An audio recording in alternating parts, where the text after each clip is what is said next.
Hi everybody, this is Lindsay from windingroadcrochet.com. Today I'm going to show you how to make this coral jewelry set. If you like this tutorial, make sure to give it a thumbs up and subscribe to my channel to see more crochet tutorials. The whole pattern for this is on my blog, and you can find that in a link in the description box below, as well as purchase an ad-free PDF version of the pattern. So let's go right ahead and get started on this project. You're going to need some size 4 yarn. I like using the Lion brand ZZ Twist because it's not very fuzzy. It's going to have a nice cleaner look. You're going to need a few stitch markers, a button, or some kind of jewelry fastening. This is a magnet one that works all right, and a size F 375mm crochet hook. So let's go ahead and get started. The first thing you're going to do is make the base chain. Now you can definitely make this chain as long as you want. It's completely up to you, but I'm going to use a chain of 100 for this project. Also, I'm going to show you two different things you can do to change this up depending on if you're going to use the jewelry fasteners or the button at the end. So when you complete your 100 chain, you're going to have a few options. If you are using those jewelry fasteners that you have, a fun way is to use something off of a broken piece of a necklace or something. You can pull the stuff off of that, or you can go purchase them. But if you're done, you would just fasten off here and then tie on those pieces. But if you're going to use a button, go ahead and chain 8 more, and then simply go back to the first of the 8 chain and slip stitch, and you just want to slip stitch down to 2 or 3 chains just to fasten that off really well, and then you'll fasten off, and this will just create a nice little buttonhole in order to loop around your button, and you're just going to sew your button onto your other end. So once your chain is created, you're just going to want to lay it out so you can see where the center is, and then you want to move up and kind of figure out where you want the corals to start and end, and simply mark those chains so we know where to start making our corals. And you can definitely count these out so that they're even on both sides. That's completely fine, or you can eyeball it, whatever's suits your fancy, that's just fine. I'm just going to eyeball it with some stitch markers, and they're going to mark where we're going to start making our coral and where we're going to finish making our coral, because technically the coral's done in all one quick row. And when we start doing the coral, I will show you how to make really dense coral together, or how to have them a little bit more spread out. So now it's time for us to go ahead and start our coral, and in order to make this a lot easier to see, I'm going to be using this blue yarn instead. So you're just going to make a slip knot and put it on your hook. And then we are going to do kind of a standing single crochet right into that first chain that we marked with our stitch marker.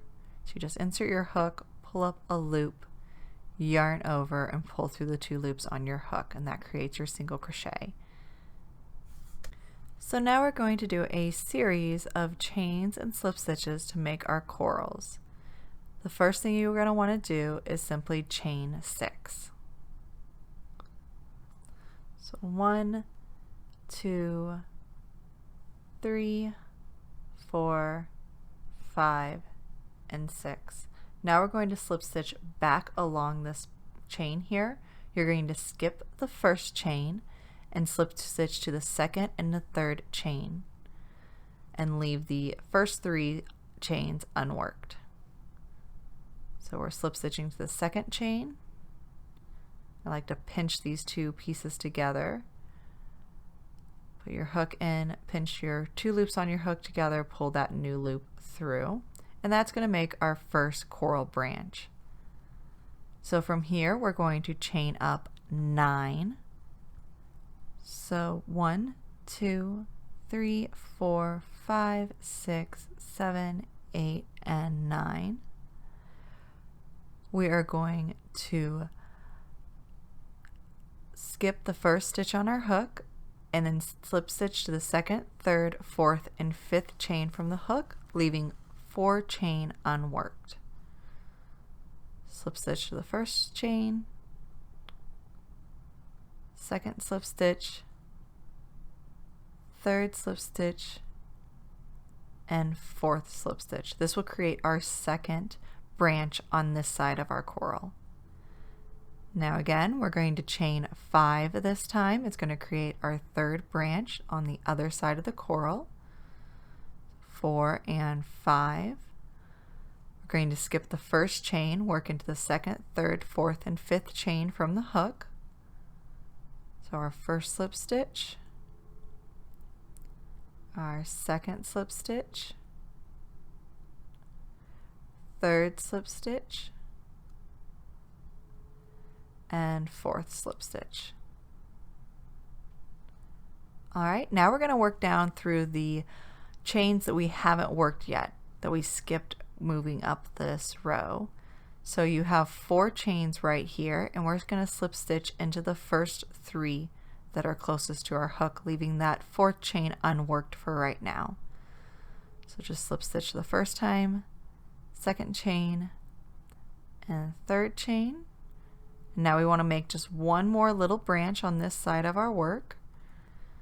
So we are going to chain up 3, skip the first chain, and slip stitch into the second and third chain from the hook.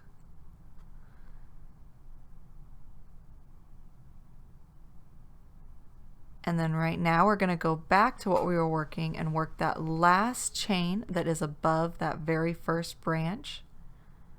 Slip stitch there, and then we're going to slip stitch to the 3 chains that are below the very first branch that we made.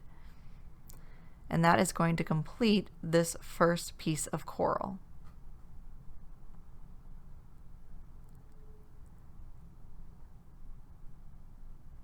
Alright, slip stitch number 3, and that completes our very first little piece of coral here. Has 4 little branches, kind of looks like a stick figure upside down. So now what we're going to do is we're going to go back to this very first chain, which is our pink chain here, and we are going to single crochet into the next chain on this foundation chain. Now if you want really dense coral, you would go ahead and start a new coral right here after this single crochet. That is going to make it look like this really dense pink necklace that I have here. Or if you would like a more open coral, like in the picture at the beginning of this video, you can actually single crochet to 1 more of the foundation's chains. So if we want to spread them out a little bit more, you would just single crochet into the next chain so that each coral is separated by 2 single crochet instead of 1. And at this point you would just go ahead and make another coral. So we're going to start by chaining 6. We're going to slip stitch to the second and the third chain from the hook, and after doing a few branches you will get this memorized. You're going to chain 9 this time, skip the first stitch and slip stitch to the next 4 chain.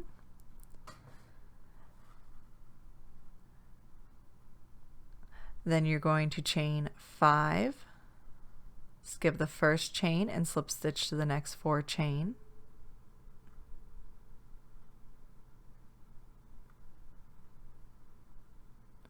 Slip stitch down 3 more in some of the unworked stitches that we had skipped. Chain 3 to make a small branch. Skip the first chain, work into the second and third chain with a slip stitch. And then slip stitch into this last chain above this branch here, and then the 3 chain underneath. So once you do it a few times, you get all the chains memorized and it gets a lot easier. Now if you would like to make a pair of earrings, all you would have to do is start with your chain 6 and make a branch by itself without having it single crocheted onto a base chain like we have with the pink here. The very last thing you want to do to this necklace before you decide to wear it is you are going to want to block this necklace, and a really easy way I found to do it is find something that's roughly 3 inches up in width, and then I used a whole bunch of clothespins to help spread out all of the coral, and you just wet it and let it dry as it's spread out, and it's going to look much nicer.